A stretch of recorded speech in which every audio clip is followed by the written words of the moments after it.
अस्सलाम वालेकुम स्टूडेंट्स। आज का हमारा जो टॉपिक ऑफ डिस्कशन है वो है ज्योमेट्रिकल आइसोमेरिज्म। जैसे हमने आपको लास्ट लेक्चर में बताया था कि आइसोमेरिज्म की दो टाइप्स होती हैं, स्ट्रक्चरल आइसोमेरिज्म और ज्योमेट्रिकल आइसोमेरिज्म। पहले हमने स्ट्रक्चरल आइसोमेरिज्म डिस्कस किया था, आज हम ज्योमेट्रिक आइसोमेरिज्म डिस्कस करेंगे।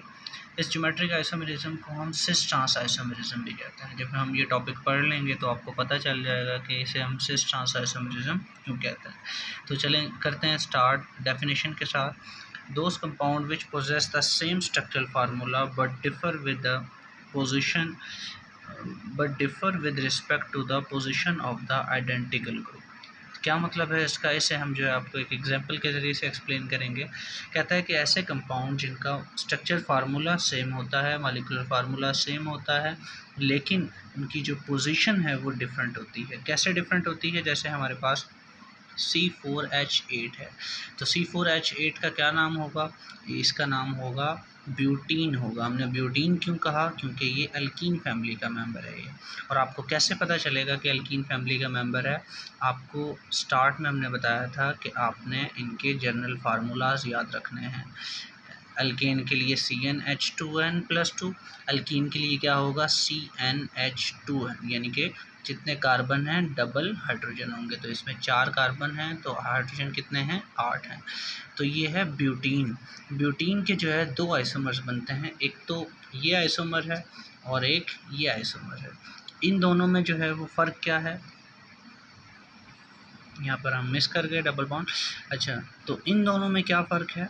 यहाँ पर आप देखें कि ये जो दोनों मिथाइल ग्रुप हैं यहाँ पर सेम पोजीशन पर है, और यहाँ पर आप देखें कि यहाँ पर मिथाइल ग्रुप जो है वो डिफरेंट हो गए हैं, ऑपोजिट पोजीशन पर आ गए, यहाँ पर ऑपोजिट पोजीशन पर आ गए।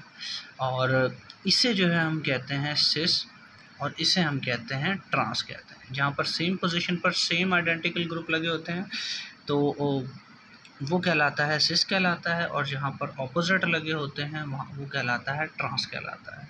तो आपको इस एग्जांपल से जो है इसकी डेफिनेशन भी समझ आ गई होगी। चलते हैं एक दो और एग्जांपल की तरफ चलते हैं। वो ये कहता है कि ज़रूरी नहीं है कि हमारे पास जो है वो बिल्कुल सेम CH3 है तो यहाँ पर भी CH3 हो। इसी की फैमिली का अगर एक और मेंबर आ जाए तो तब भी जो है वो सिस ही कहलाएगा। जैसे कि हमारे पास यहाँ पर इस एग्जांपल में है, ये एग्जांपल है पेंटीन की एग्जांपल है, C5H10 है। तो इसमें अगर आप देखें तो यहाँ पर मिथाइल ग्रुप अटैच है, यहाँ पर जो है वो इथाइल ग्रुप अटैच है, और ये दोनों जो हैं अल्काइल फैमिली के ही मेंबर हैं। तो आप जो है इन्हें इस एग्जांपल में इस्तेमाल कर सकते हैं। और यहाँ पर आप देखें तो इनकी जो है पोजीशन जो है वो चेंज हो गई, ऑपोजिट हो गई इनकी पोजीशन। तो ये सिस कहलाएगा और ये ट्रांस कहलाएगा। उसके अलावा एक और एग्जांपल के ज़रिए से इसे एक्सप्लेन करते हैं। हमारे पास जो है एक कंपाउंड है जिसमें 2 हैलोजन ग्रुप जो है सेम साइड पर अटैच हैं, एक ही फैमिली के मेंबर हैं, ब्रोमीन और क्लोरीन।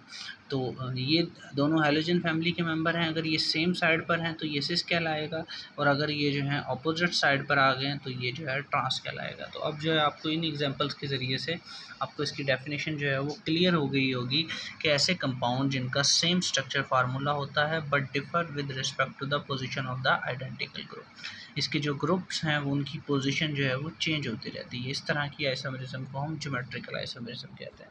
कहते हैं ज्योमेट्रिकल आइसोमेरिज्म के लिए आपको जो है एक कंडीशन याद रखनी है, 2 groups attach to the same carbon must be different. कहता है कि आपकी जो एक कार्बन है उस पर डिफरेंट ग्रुप अटैच होने चाहिए। और यहाँ पर आप इसे देख सकते हैं कि ये जो आपके पास कार्बन है, जिसमें डबल बॉन्ड वाली जो कार्बन है उसमें 2 ग्रुप जो हैं वो डिफरेंट है। अगर ये सेम हो गए तो ज्योमेट्रिकल आइसोमेरिज्म नहीं शो होगी। तो ये कंडीशन आप लोगों ने जो है याद रखनी है, ये पेपर में पूछ लेते हैं। अच्छा, एक्सरसाइज का एक क्वेश्चन है, क्वेश्चन नंबर 15, जो इसी टॉपिक से रेलिवेंट है। क्वेश्चन ये है, why there is no free rotation around a double bond but a free rotation around a single bond. आपने इस बात को एक्सप्लेन करना है।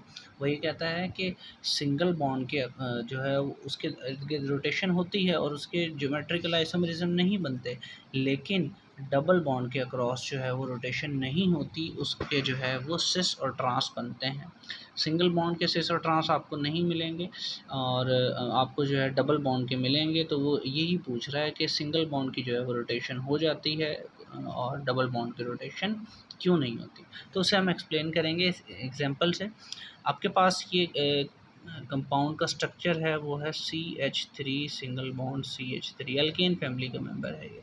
और इसमें अगर आप देखें तो यहाँ पर जो है सारे के सारे सिंगल बॉन्ड हैं और यहाँ पर इसकी जो है रोटेशन पॉसिबल होती है यहाँ पर, और ये रोटेट भी कर जाता है, इजीली रोटेट कर जाता है।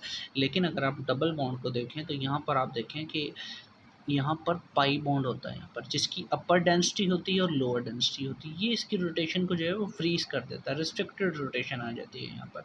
अब जो है ये रोटेट कंपाउंड एक बार जैसे फिक्स हो गया तो ये रोटेट नहीं कर पाएगा।